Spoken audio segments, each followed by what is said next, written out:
Shit happens. Backs can get injured. I'm actually going through that right now. So I thought to do a very back-friendly workout, especially if you've just had an acute injury, and Hexenschutz, as it's called in German, which means the shot of a witch. But we can still move while we're recovering from an injury, which is very important. Let's just start bending and stretching the legs. We don't want to have any compensation injuries in our knees or our hips while we're doing things differently to spare our back. So let's keep everything strong and flowing here. Shoulders and then fingertips up. Now, while I'm doing this, I have this brace on. It's helpful to remind me to not move too much. But more than that, my core is working extremely strong to keep my back as long and lifted as possible. So this is a great opportunity for me to realize how much core strength I have and that I should continue working on. And you too. 2 more like this. And the last time. Okay, good. We're going to bring the heels together gently in Pilates stance. And you're just doing a small head tip over to the side. Then bring the chin to the chest and over to the other side. Okay, so today's workout is for the lumbago pain, yeah? So that when we have pain in our middle or lower back, we can still do Pilates and still receive the benefit of training. Over one more time to each side. Okay, let's get down to the floor. So I'm going to go one knee after the other, and then I'm shifting onto my hips sideways. And I'm going to go directly down onto my back. So I'm going all the way down first to the side and then shifting over and bringing myself up. Now I'm going to take off the girdle thing so that you can see what's going on. So the first thing I'm going to do is imprint my lower back and my middle back by doing the very smallest north rolling. And then I just return it back to a neutral position. Again, I just tuck gently under here. So this is lengthening slightly in the back, engaging the abs, a little bit in the glutes. It's very gentle and open, but trying to bring that pelvic floor awareness and open. And one more time. Good. Now I'm going to try to keep this imprinted spine on the floor, and I just lift the right leg up and then I touch it down. Very simply activating the thighs and the hips, pulling that navel towards the spine and keeping the back really relaxed and free. And up and down and up. Good. And we're going to do 2 more like this. And then simply stretching the leg to about an 80-degree level in front of you. Now, if you're feeling that is too much pressure on the back, you do it with a bent leg. I'm going to go ahead and have a stretched leg here, circling my ankle, changing the direction. And we go ahead and lower that foot down and lift the other leg up. Again, circling, all the while engaging my abs, lengthening the spine, and pressing slightly against the mat. And I'm going to come back down here.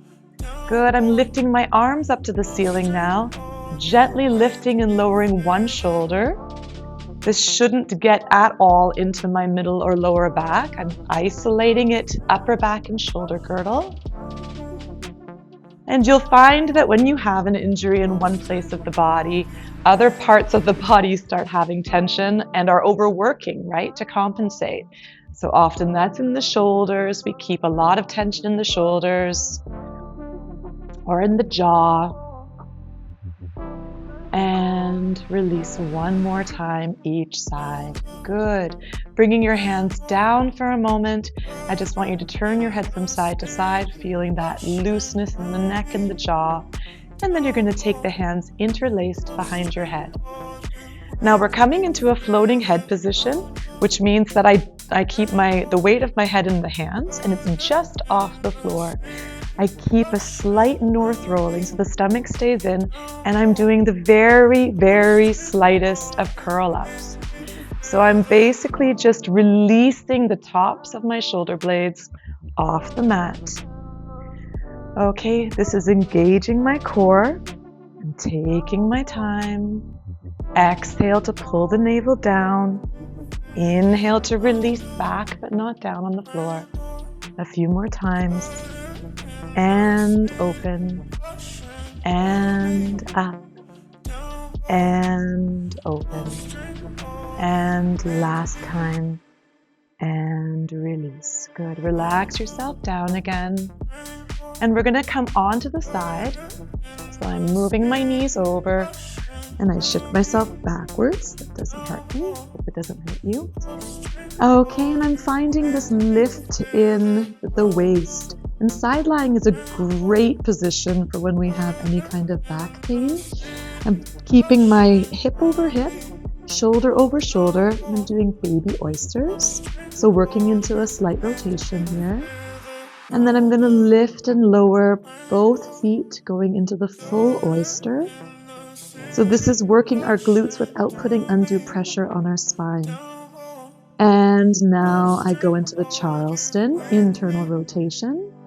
And important to keep lifting that waist up so we're not slouching into the floor. And then we go into mermaid tail. That was made up when one of my little ones was really tiny. Mermaid tail. Good. I'm going to stretch this top leg out now and lift and lower it 8 times. So I'm keeping the leg in parallel and I'm making sure that my hips do not change. So they stay really steady hip over hip. Otherwise I'd be going into my back and we don't want that. 3 more. 2 and 1. I'm going to bring this leg forward, not too far. Again, that would put too much pressure on the spine. And I'm lifting and lowering here. So you'll feel the work in the thigh and in the hip. The waist muscles down below are totally engaged and the stomach is pulled into the spine. Another 4, 3, 2, and 1. I'm going to just bring my knee in front here and stretch my bottom leg forward, okay?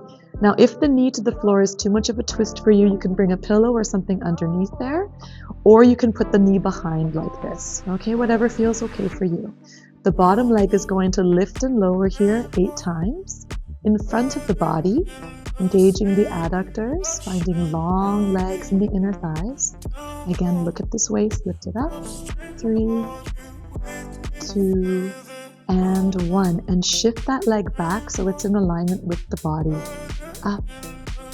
Keeping my neck long and the arm reaching out. Another 4, 3, 2, 1. So that's our side lying series.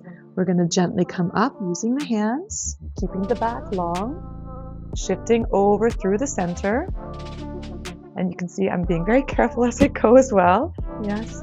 And then lowering myself down onto the second side. The waist is lifted up and we start with the baby oysters here. Shoulder over shoulder, hip over hip, and the heels are in line with the spine, head and hand. And let's start with the full oyster, opening and closing both. The feet are lifting. And again, I'm really steady in that pelvis. So I'm moving in the hip joint, not the hips themselves. Good. And into Charleston, which always evokes fantastic images of sparkly sequin skirts. And now mermaid tail, like Ariel. And up, keeping the tummy in, check in with that lower waist, and then stretch that leg parallel. Up and down here 8 times. Feel your heel reaching as far away as you can. Stretch that leg, and up. Another 4, 3, navel to the spine, 2, and 1. Move your leg forward slightly, feeling a little warmth here in the hips.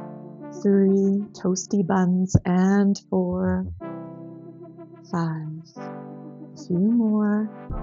And then you're going to pick your position of a crossing leg or stabilized behind you.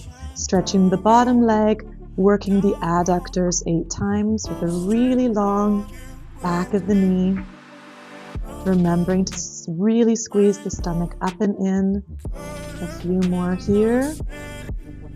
And then the last up and down.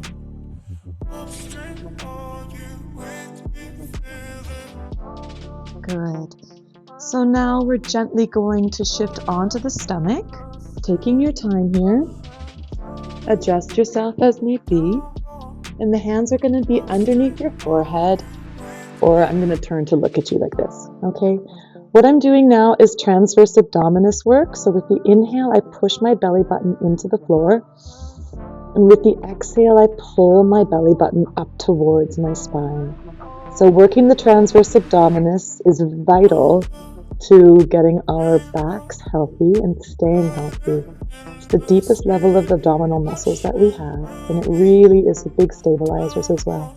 Inhale, push down, and exhale, pull up, and you'll see my back isn't changing at all. It's just my abs. Just inhale, push down, and exhale, pull up. Good. Now I'm keeping my stomach lifted up, and I'm just going to do a few shoulder shrugs here. Again, recalling that we hold tension in different parts of our bodies when something isn't quite right. And then the elbows lift and lower. Just releasing that in the shoulder girdle. Good. I'm going to come back onto my side and carefully sit myself up to wish you a happy day and a swift recovery. See you soon. And let us know if you want to get more information about this. Hit the bell, subscribe, like us, send a comment. See you soon.